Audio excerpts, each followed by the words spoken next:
कहाँ से आए हो? मैं भैया बनारस से आया हूँ। क्या करोगे? मैं भी गाना गाता हूँ भैया। चलो गाओ।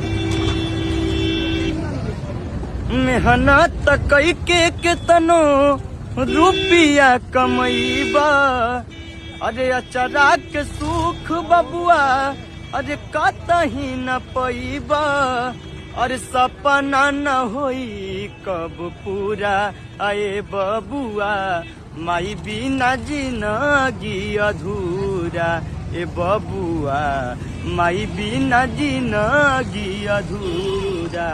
ममता के आंचल में तोहरा के पलली, तिलगर माई तोहरा देहिया के मलली, अरे अपने न खैली तोह के खियली, अरे सोचली न कबो तोहर बुरा अये बबुआ, माई बिना जिंदगी अधूरा ए बबुआ, माई